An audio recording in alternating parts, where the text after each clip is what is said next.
Damn. Uh.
Hey everyone, welcome back to Aero Sentinel's channel. Today we are going to go over the Uragan with regards to the trigger assembly and mechanism, as well as their functions. That way you can get better understanding on how to adjust, and then we'll go to adjustment. Before we go ahead and do that, we want to make sure that you take extra precaution when it comes to adjusting your trigger, more so because it is very dangerous. If you're one of those people that want to get the lightest possible trigger, that is the wrong way of going about it. A trigger that breaks nice and crisp is good and great if it can be done safely. So that's the way to go about it. It's not getting it hairline trigger where it's so dangerous that a little thump like that or a tap or could cause the rifle to accidentally go off. Okay, so just be careful, shoot safe, and let's go about it. And I'll cut the video here real quick and sort of take out the body, and that way we can get the better view of what we're trying to do here. Alright, so here we are. We got the stock or body armor out of the way, and if you don't know what the how to go about doing that, just go ahead and go watch the other teardown video of the Uragan. But anyway, so what you see here, that's all you really need to do is take out the body, and then from here you can see the linkage, the connecting rod. So it's unsafe right now. We'll put it, we'll pull the, we'll engage the trigger, and it's safe. The gun now is, all we have to do is take out the safe, and then we can fire, simulating that it's like a decocking. You put a little bit of hold right here to restrict it some, and then pull the trigger, okay, and it'll go off. Okay, but this rifle is good because of the way the design is. So other rifles you would need to do that. This one you could just pull the trigger like that, and you're good to go. That's simulating a firing, but in short, it's just decocking the rifle. So this linkage, what you see here, is this right here, this spring. That force is the spring tension to on the first stage.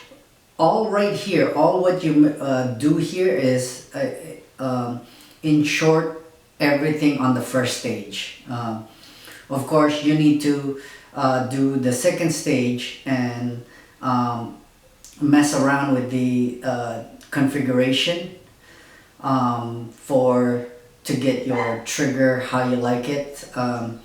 But this one was out of the box great. Was awesome.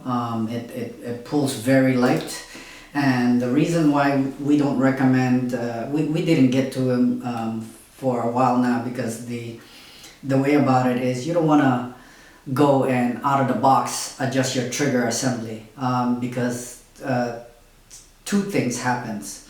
One, it's already set at factory to be safe and decent, and this one is by far the best trigger system I have ever come across and played with when it comes to Airgun. Best and safest, and that's why we didn't do this video with adjusting the trigger, but I know you folks been asking a lot, so we're gonna go over it. So again, to mention, there's two things that happen out of the box. You don't want to go and adjust trigger right out of the box. You want to go ahead and go to a break-in period for your rifle and everything else with components and trigger. They need to kind of work themselves out, you know. They will eventually become smoother over time, because the engagements of the different assembly and components are still new, so they need to sort of gain them the surface. So some people you know, polish certain components like the sears and trigger blocks and trigger, and you know, all the small things, and you can do that. But this rifle is great. We're not promoted, by the way. We have no promoters. We have no agreement with any one manufacturer. We're not promoting this gun. We are just normal average consumers and users. So we just want to put that out there.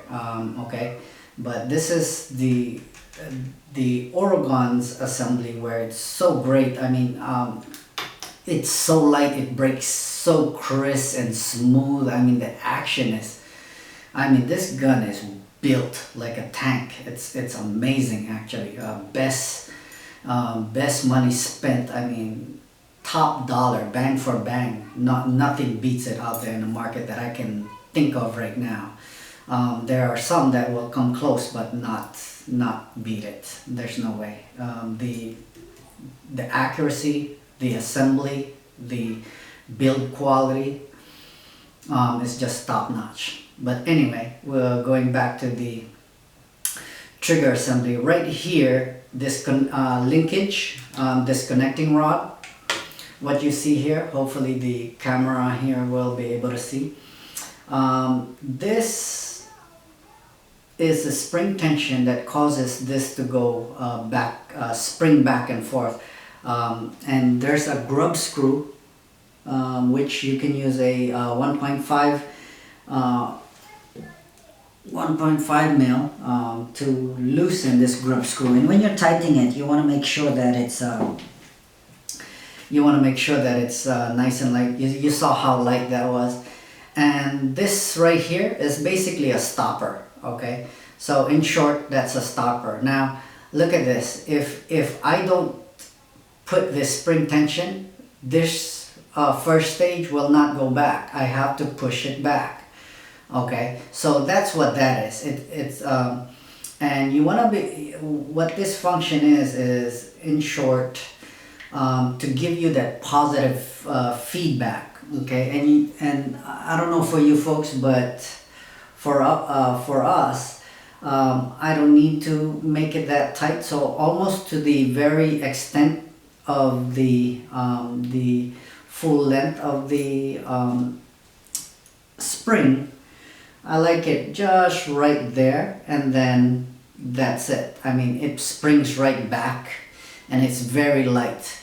And I didn't crank it down because this is, you know, you don't want to damage it with the grub screw or strip your grub screw. It's just very light. All you need is to keep, and it's not very strong screw, I mean spring, so it's very light.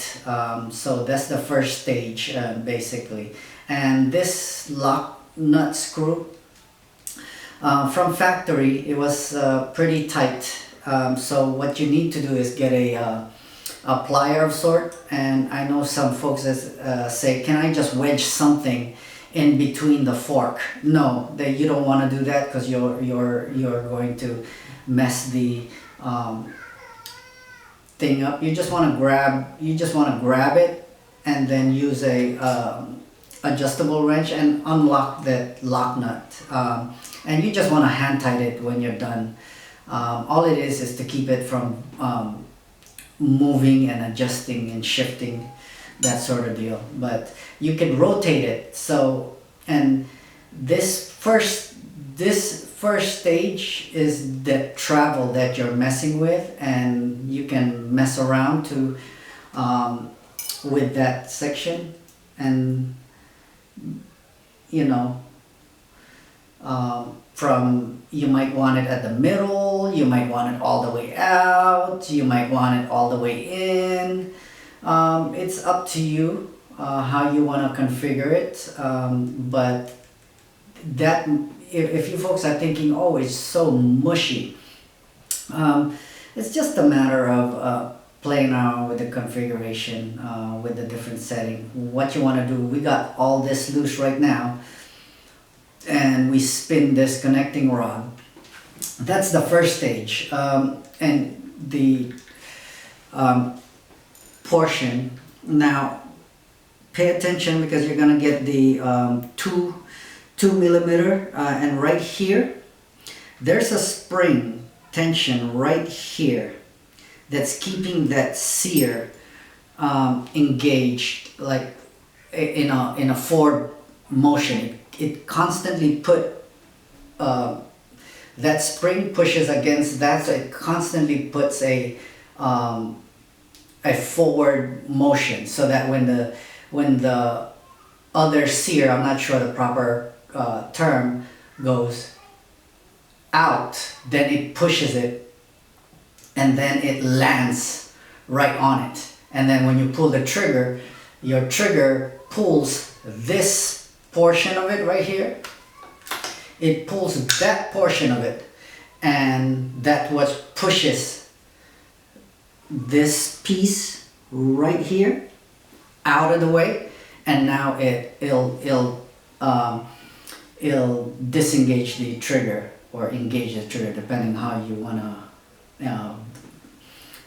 in what perspective you wanna say that. So now the grub screw, like I said, you'd have to remove, or not remove, back off this grub screw right next to this slotted or flathead type screw, and you want to back that off. And when you tighten it, you don't want to crank it either, because that's gonna mess up the thread. Okay, so you just want to back it off to loosen it, and then your second stage adjustment is right here. Now what that does is, you wanna, the way I can better describe it is, you know, this portion, when you counter or counter clockwise or clockwise, what it does is it makes the adjustment of that second stage go this way or that way. Okay, so some of you folks wanted to a hairline break where it's just right at the edge. Like for example, you know, you're right at the edge, like so close, and that's a hairline trigger, and it's so dangerous, because you do that with other rifles. This one is the safest trigger mechanism I have ever seen, actually. And you do this with the other rifles, like that have the quattro triggers or the other type of similar triggers, and man, if you get that close and you put your gun down or it accidentally falls, it's gonna go off because you got it so close. Now all it does is a little vibration and it, bang, it goes off. This one is in a wheel type of assembly, and this one is just keeping it engaged like this, constant pressure. And what you want is, it will still break very nice and clean, but when you got them to the point where, you know, you're confident that it's where you need it as far as, you know, the travel and the break for your trigger. You want to go and back it off a little bit more so you have a little bit more meat in between. So if you got it like this and you like it nice, be safe and go just a little more meat, and then you should be good. Because over time, like I said, you're gonna have to test that over and over when you're out in the field. You go out in the field and you might have to now go and make some adjustment after a few hundred rounds maybe, because now your trigger have worn down some, and now you gotta make sure that you're still safe. Okay, so you want to test, and you can do that with like a dead blow hammer or a rubber mallet and tap your gun to simulate a drop or some sort of, you know, vibration. So now what we want to do is we're gonna go ahead and disengage it so it's not in an engaged mode, and you want to make your adjustment with a 2mm Allen, okay, right here. Hopefully that can see it right there. And then what you want to do is there's a little window here, that this little window right here, that you can see that action where it's nice, and you can view where that trigger is, where it's overlapping when you pull, when you've you know, loaded the gun ready to fire, and then when you fire you can see it go like this. So that's what you want to look for, okay? And you want to get it to that feeling where you like it on that second stage. You want to adjust that second stage where the break and the play is nice. I haven't made adjustment yet, but this is the part where you can make sure it's not engaged, because you can cause undue stress on your threads and adjustment. And you want to, so to back it off is righty-tighty, okay? Meaning to back it off is righty-tighty. When I say back off, meaning you're now diminishing or creating less and less of an overlap between the two components, or sear in this case. I don't know the proper term that Uragan would call it, but similar. And you can back it off, and then what you want to do is pull that trigger to see if it's engaging, all right? And it's not, okay? You know you back it off too much. Now, at this instant, you want to now make the adjustment by going left to create more, okay? And then you want to get it, so this is pretty much hairline that I can see, okay? And this hairline trigger, let me get it to that pretty close to super hairline. Okay, and this is the dangerous part, okay? This is what we'll see. This is why this gun is so awesome. It's like super hairline, and it's not gonna go off. Okay, I can tap it with a dead blow mallet and it won't go off. But what's dangerous is we're hunters, and what's dangerous, and I don't expect you folks to do that as well, be safe, okay? Don't get it to hairline. Now, this is the second stage, and if I barely touch this is like featherweight already, because this trigger is so awesome, but this is featherweight. I barely touch it and it'll go off, okay?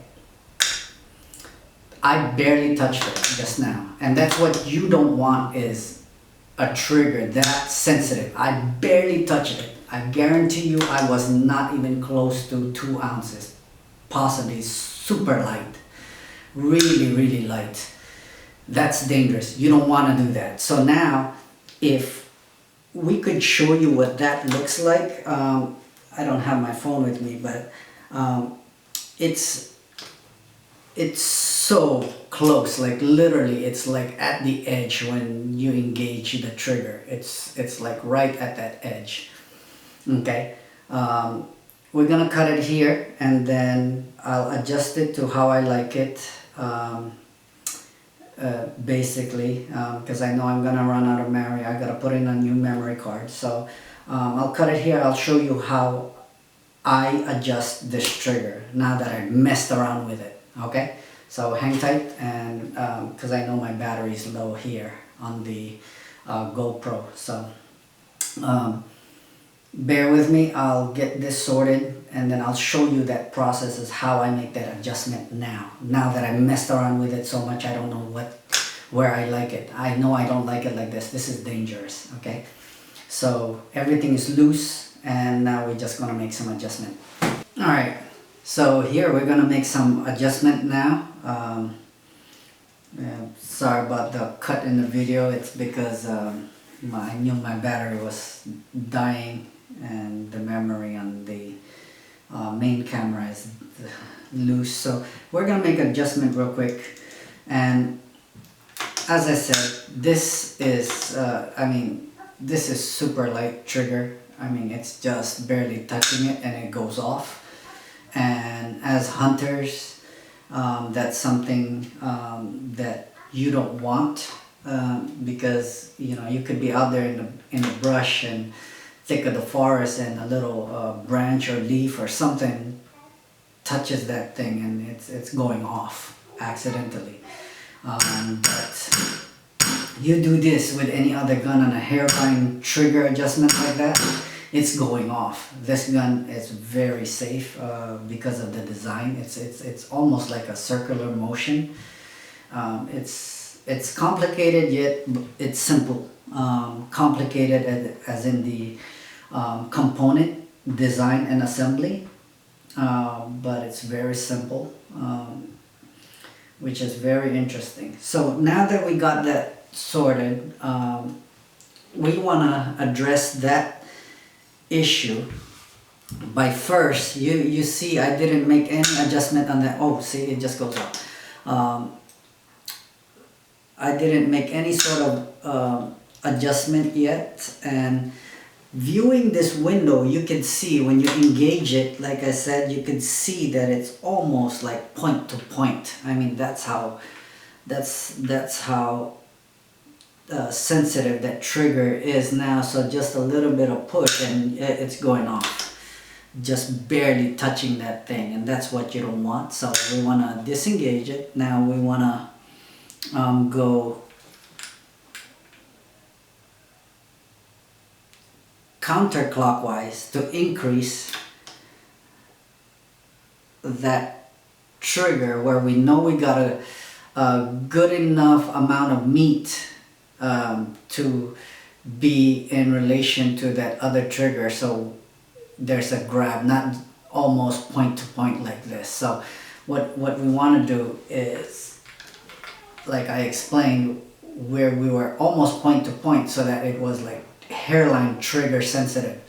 I mean, it was going off. So what we need to do is we backed it off, and now there's a lot more meat for it to grab. It'll still be very sensitive, but that's what makes this trigger so good. Okay, so and that's where we want to be. Now when we got that to where we like it, we want to make sure, okay, we want to make sure that we snug up. Notice I didn't say tighten. We want to snug up this, and when I say snug up, you just want to use your thumb and your pointer finger, index finger, and that's all you really need. You don't need to crank it down, because if you crank it down, you're going to damage the the adjustment bolt or screw. So what that is this guy clamping against that so it doesn't adjust on its own over time with vibration. Okay, so same thing here. Now that we got that, we want to sort this trigger to how we like it. This is the last thing you want to do because this is just the positive feedback or tension feedback that kicks your trigger back forward.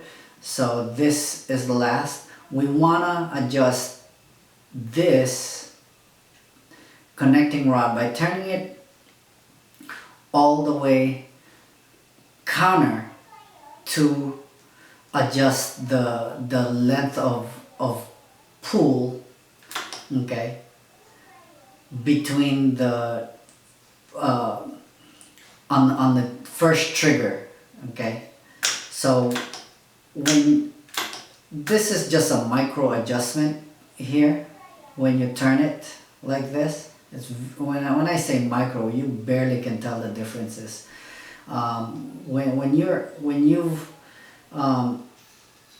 display right here that you can see, that's in short what you're trying to eliminate or increase. Okay, now with just a little bit play, that's now increased some. And you know, for you folks, you might want it in the middle, you might want it in the end, but play around with it, and that will give you that tension, because this part right here you can see, okay, you can see there, that's what you're trying to get nice and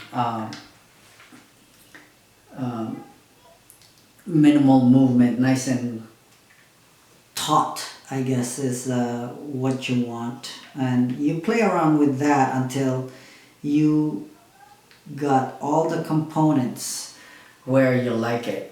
Okay, and for us, that's I think it's very good. It's still pretty tight, but not as soft. But you can play around with it. That's really it. And then you wanna adjust that lock screw so that once you got it to where you need it, you lock this screw down like so, and that's going to, of course, you want to adjust this screw because now it's so tight because of the tension on the spring. Okay, when you got it so tight like that, and let's say you got them all the way, that's where your mushiness comes. And what you want to do, like for us, is we don't want to feel the first stage let up so much tension that it's hard to feel the difference between, because the second stage is so crisp and precise, that and it breaks so clean, that if you got this so tight, you want to be able to have a good contrast in the first stage let off into the transition of the second stage, and you want to feel that difference. And if you got this spring tension too much, too tight, to where it's giving you too much tension when you try to pull that first stage, you can't determine the second stage. It's harder for you to identify where the first stage begins and ends, and the beginning of the second stage. So you want to get that nice, it's lighter, for us anyway, that's how we prefer it. We want to have a significant amount of contrast between the first stage, which is now very light, to the second stage let off. Okay, and that's what we want, okay? And we want to be able to have that sort of play in there, and that's really it. That's all you're trying to accomplish, is playing around with. And you see me here going back and forth between turning the linkage, the trigger linkage, or connecting rod, whichever you call it, and where I constantly adjust the tension, because as you mess with that connection rod, it's hard to do it here. You wanna be able to feel that. Okay, so that's better. Actually, I like it like that.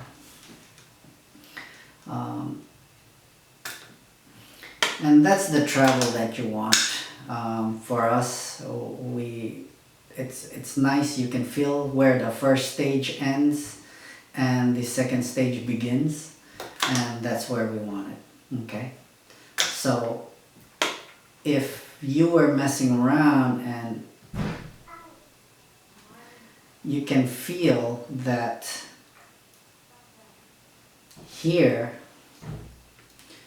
you can feel where the first stage, without the trigger engage or disengage, which it depends, you can feel where that second stage would break. Okay, and that's back and forth. Yeah, you can play around with that setting and see how you like it. You can put it in the middle if you're unsure, between the furthest that you can turn that connection rod. So clockwise, you're extending, therefore minimizing the travel. Okay, and then versus all the way in, where now you've minimized this length of play for this component right here, and that travel has now made this, in short, further in. Okay, so I think we like it like right here. So we tighten the lock nut screw here. Just hand tighten is enough, and then we want to get this nice and soft so we can tell. The further you pull the trigger anyway, the more increase in tension. So we kind of like it right towards the end. That way it still gives you the positive feedback, meaning it'll still give you a little bit of force forward, but at the same time it's not so tight that you gotta pull so hard on the first stage. Okay, so it's nice and light. It'll spring back still, and then it'll let off when it's very light. Okay, and we pull it. So it's very safe. Now you want to do a drop test, and you simulate that by taking a dead blow hammer and dead blow or rubber mallet and hitting it, causing vibration and whatnot. But this gun is the way the assembly is, like I said, it's so good that you need to go out there and shoot it several times, break it in again in its new setting, and then test that setting, make sure it's still nice trigger overall when you're done. Like I said, it's a break-in period. You don't want to adjust things out in the field. I mean, you don't want to adjust things right out of the box, because your components are brand new, and they need to see that sort of break-in period, so the components in themselves are smoother over time between the two surfaces that would be joined or rubbing against each other. And that's what you want, is that break-in period. All right, so just understand that. Just, you know, be safe. Don't get it so soft to where when you think you got it safe to where you like it, then take a little extra adjustment by viewing that little window like I said, and now you want to increase that meat, as I would call it for lack of better terms, increase that portion where the two components meet each other, and that way you kind of have a better conscience that it is definitely safe. All right, then please be safe. And the reason why we didn't get to our trigger assembly, I know you folks been asking for quite some time, but we didn't do it because out of the box this is the best trigger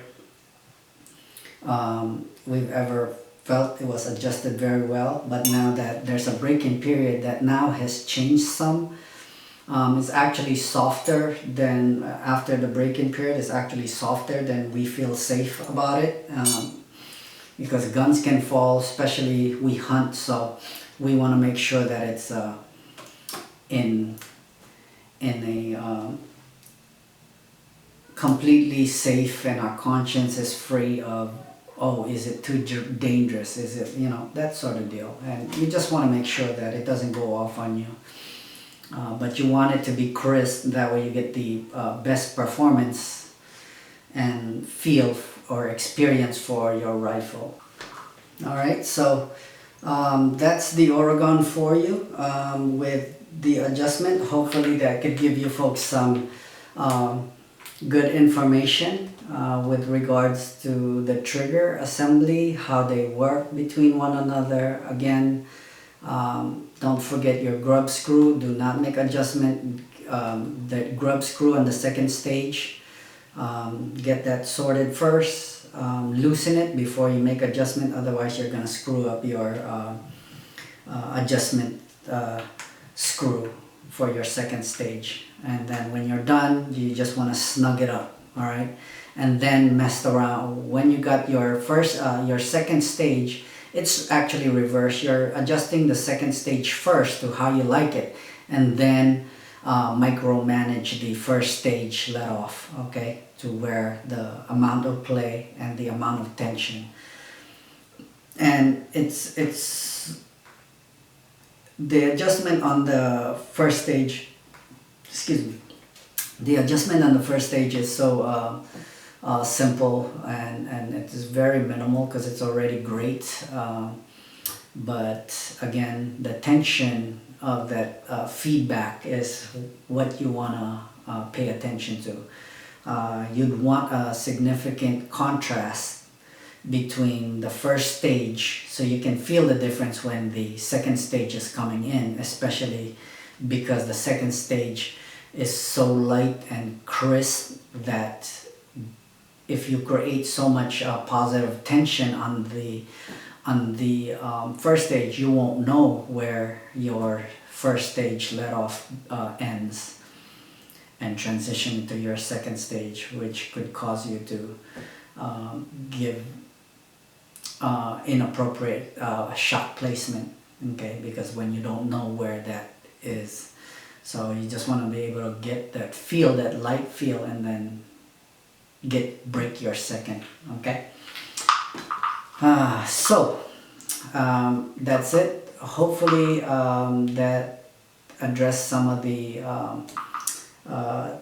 questions, and we provided enough info and in detail. I know it can get long when it's detailed, but we could do short videos as mentioned, and they won't be as informative, or we'll just go over, okay, adjust this, adjust that, and adjust this, but you won't know. And that's it. That's a short video for you. Okay, but we'd like to be different from other channels where we explain the whys, the hows, and whens, that sort of deal. That way you are well, better informed or equipped with knowledge and changing and configurations and tuning and that sort of deal. And that way you can kind of understand our mindset as well when it comes to our channel. So see you on the next one. Stay safe, and subscribe, hit the like button, share, that sort of deal. That way we sort of know that our channel has interest, and we'll continue to make these sort of videos. All right, see you folks on the next one. Aloha. Lot of people on YouTube, you call me a homo, but you think I stand by this? Well, that shit is a no-go. You're all coming one, because when